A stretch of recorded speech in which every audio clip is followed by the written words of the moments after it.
الصلاة والسلام عليك يا رسول الله. الصلاة والسلام عليك يا حبيب الله. الصلاة والسلام عليك يا سيد المرسلين. الصلاة والسلام عليك يا رحمة للعالمين.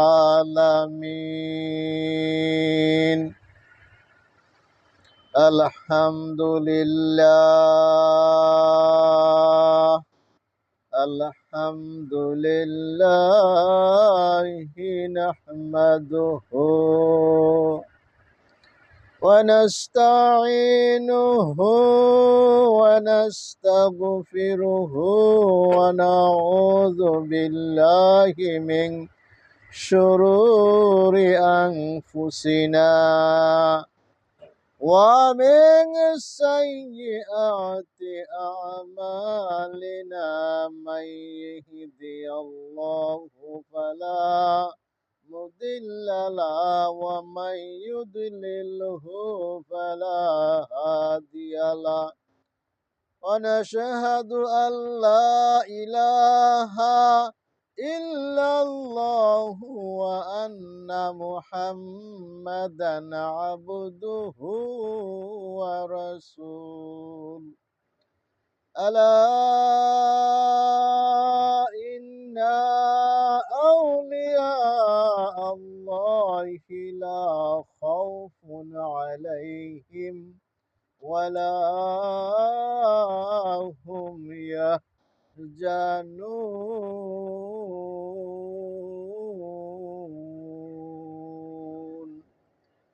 ألا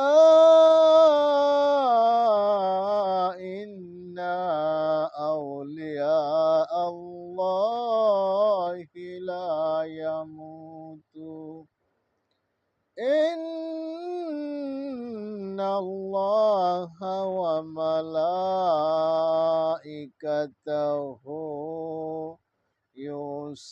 يصلون على النبي يا أيها الذين آمنوا صلوا عليه وسلموا تسليما. اللهم صل على سيدنا مولانا محمد وعلى آل سيدنا مولانا محمد ধন্যগয়া মেনা বিবি ধন্য গো তোমার জিন্দেগি তোমার উদরে পাইলাম আমরা দয়ালয় নবীজি। আল্লাহুম্মা সাল্লি আলা সাইয়্যিদিনা মাওলানা মুহাম্মদ ওয়া আলা আলি সাইয়্যিদিনা মাওলানা মুহাম্মদ।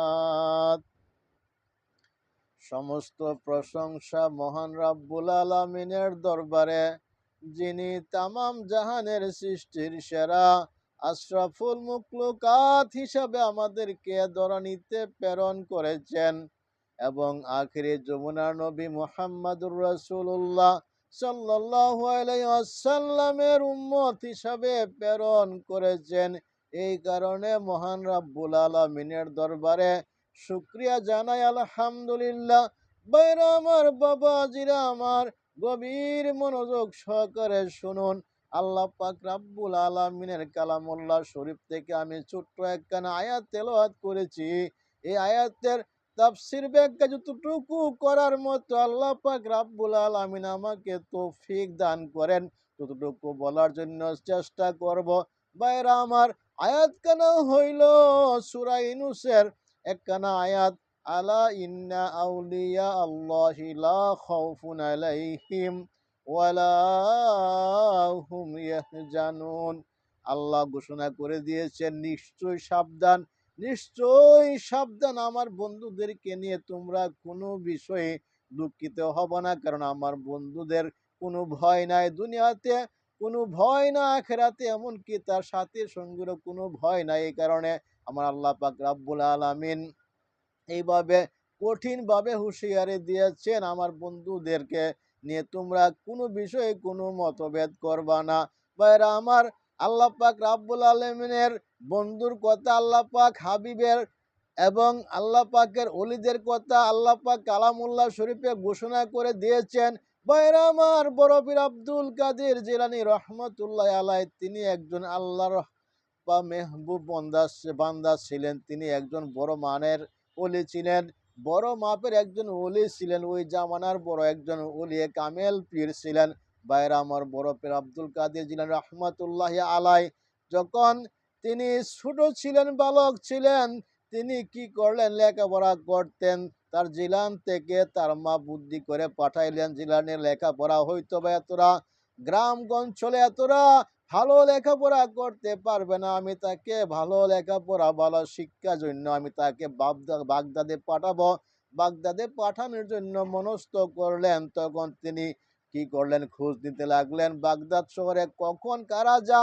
এমন অবস্থায় তিনি খোঁজ করে পাইলেন যে বাগদাদ শহরে একটা কাফেলা যাবে কিছুদিনের মধ্যে। তিনি কি করলেন, তার ছেলেকে সুন্দর করে সাজগুজ করাইয়া পোশাক আদি দিয়া এবং কিছু খানা দানা দিয়ে এবং তার সাথে 40 খানা মোহর দিয়ে দিলেন। যে 40 খানা মোহর দিয়ে বললেন, বাবারে আমি তোমাকে 40 খানা মোহর দিয়ে দিলাম, এই 40 খানা মোহর এবং খানাগুলি দিয়ে দিলাম, খানাগুলি রাস্তায় খিদে লাগলে খাইবা এবং 40 খানা মোহর তোমার যেখানে লাগে সেখানে খরচ করবা। এইভাবে তুমি নিয়ে রওনা করো। কাফেলার সঙ্গে দিয়ে দিল, রওনার জন্য রওনা করলেন। যাওয়ার সময় একটা কথা বললেন, বাবারে তোমাকে আমি একটা আদেশ করি, তোমাকে একটা হুকুম করি, মিথ্যা কথা তুমি কখনোই বলবা না, সত্যকে ছাড়বা না। মিথ্যা বললে ধ্বংস হয়ে যাবে পৃথিবীতে, মিথ্যার কোনো শান্তি নাই, মিথ্যার কোনো কোনো মাথা নাই, মিথ্যা বললে তুমি বিপদে পড়ে যাবা, কারণ মিথ্যাবাদীকে আল্লাহ পছন্দ করে নাই, সত্যবাদীকে আল্লাহ পছন্দ করে। সত্যবাদীকে আল্লাহ সকল বিপদ আপদ থেকে উদ্ধার করে তোমাকে মকসুদে পৌঁছাইবে ইনশাআল্লাহ। এই কথা বলে তার মা তাকে বিদায় করে দিলেন কাফেলার সঙ্গে। তিনি কাফেলার সঙ্গে যাইতে লাগলেন বাগদাদ শহরে। তখনকার জমানায় গাড়ি ঘোড়া ছিল না, সকলে হেঁটে হেঁটে যাইতে লাগলেন। হাঁটে হেঁটে যাইতে যাইতে অরণ্য এক জঙ্গলের ভিতরে তারা গেলেন। কাফেলা যাওয়ার পরে দেখা গেল সামনে একটা ডাকাতের দলে এসে তাদেরকে অ্যাটাক করলেন। অ্যাটাক করার পরে প্রত্যেকের ব্যাগ থেকে যা কিছু আছে সব কিছু ডাকাতেরা কি করলেন, সব টাকা পয়সা ধন যা আছে সব কিছু নিয়ে নিলেন। এইভাবে বড় পীর আব্দুল কাদের জিলানী, বালক মানুষ, শিশু মানুষ, তার কাছে কোনো কিছু আছে কিনা তারা এইভাবে তার কাছে খুব একটা আগাইলেন না। কিন্তু একটা ডাকাত খুব চালাক ছিলেন, সে কি করলেন, আরে বাচ্চার কাছে কিছু আছে কিনা দেখে আসি। তখন কেউ কেউ বলে না বাচ্চার কাছে কি আছে, কি থাকবে, যাওয়ার দরকার নাই। সে বলে না, দেখি বাচ্চার কাছে কিছু আছে কিনা, থাকতে হতে পারে, কোনো গ্যারান্টি নাই যে তার কাছে। এই কথা বলে সে গেলেন। যাওয়ার পরে কি করলেন, বড় পীরের কাছে জিজ্ঞাসা করলেন, হ্যাঁ বালক, তোমার কাছে কিছু আছে কিনা বলো। বলল, হ্যাঁ আমার কাছে আছে। কি আছে? আমার ব্যাগের ভিতরে আমার মা আমাকে 40 খানা মোহর দিয়ে দিয়েছে, 40 খানা মোহর আছে। এই কথা বলার পরে ঠিক আছে মোহরগুলি দাও। সে কি করলেন, মোহরগুলি খুলে দিয়ে দিলেন। দেওয়ার পরে তিনি কি করলেন, সর্দারের কাছে মোহরগুলি নিয়ে বললেন, সর্দার আপনি তো বলেন না তার কাছে নাই, কিন্তু তার কাছে এত মূল্যবান সম্পদ আছে। তাকে আমি জিজ্ঞাসা করলাম তোমার কাছে কিছু আছে কিনা, সে কি করলেন, হ্যাঁ বলে আমার কাছে আছে, আমার কাছে 40 খানা মোহর আছে। এই কথা বলার পরে সে আমাকে মোহরগুলি দিয়ে দিল, আমি নিয়ে আসলাম। তখন বলল ঠিক আছে বালকটাকে আমার কাছে নিয়ে আসো। তখন বড় পীরকে ওই সর্দারের কাছে নিয়ে গেল, ডাকাতের সর্দারের কাছে নিয়ে গেল। ডাকাতের সর্দারে জিজ্ঞাসা করলে, হ্যাঁ বালক তুমি এত বোকা কেন, তোমার মা 40 খানা মোহর দিয়ে দিয়েছে, তুমি তো না বললেই পারতে, তুমি কেন বললে, না বললে তো মোহরগুলি থাকতো, তোমার তো এগুলা কাজে লাগতো। সে বলল এই যে ডাকাতের সর্দার শোনো, আমার মা আমাকে একটা শিক্ষা দিয়েছে, সেই শিক্ষাটা হইল মিথ্যা বলা যাবে না। আর মিথ্যা বললে কি হবে, মিথ্যা বললে দুনিয়াতে অশান্তি, কবরে গেল অশান্তি হবে, সাপ বিচ্ছুর কামড়াকামড়ি করবে, এত কষ্ট আমি সহ্য করতে পারবে না দুনিয়াতে। হয়তো একটু লোভ লালসার কারণে আমি মিথ্যা কথা বললাম, এই মিথ্যা কথা বলার কারণে আমি জাহান্নামে যাওয়া লাগবে, এই জাহান্নামটাকে আমি খুব ভয় করে, এই কারণে মিথ্যা কথা বলতে পারলাম না। এই কথা বলার পরে সর্দার চিন্তা করলো, মুহূর্তে সর্দারের মুড ঘুরে গেল, চিন্তা করলো হ্যাঁ শিশু একটা বালক, সে মিথ্যাকে প্রত্যাহার করে সত্যকে গ্রহণ করে সে তার স্বর্ণ মুদ্রাগুলি দিয়ে দিল। সে কবরের ভয়ে, আযাবের ভয়ে, আমি তো মানুষের কত ধন সম্পদ লুটতে গাইছি, কিন্তু আমি তো কোনোদিন একবার চিন্তা করে নাই যে আমি মরতে হবে এবং কবরে গেলে এটা হিসাব দেওয়া লাগবে। এই কারণেই এই কথা শুনে এই যে সর্দার যে আছে ডাকাতের সর্দার, সে কি করলেন, তার 40 খানা মোহর দিয়ে দিলেন এবং তার এই কথার মধ্যে তার হেদায়েত চলে আসলো। আল্লাহ পাক কালামুল্লাহ শরীফে ঘোষণা করেন, মাইয়াহদিয়াল্লাহু ফাহুয়াল মুহতাদি ওয়া মাইয়াহদিয়াল্লাহু ফাহুয়াল মুহতাদি ওয়া মাইয়ুদলিল ফালান তাজিদ লাহু ওলিয়াম মুরশিদা। আমি আল্লাহ যাকে হেদায়েত করি সে হেদায়েত পায়, আর হেদায়েত ব্যতীত কোনো লোক মুর্শিদের দেখা কখনোই পাবে না।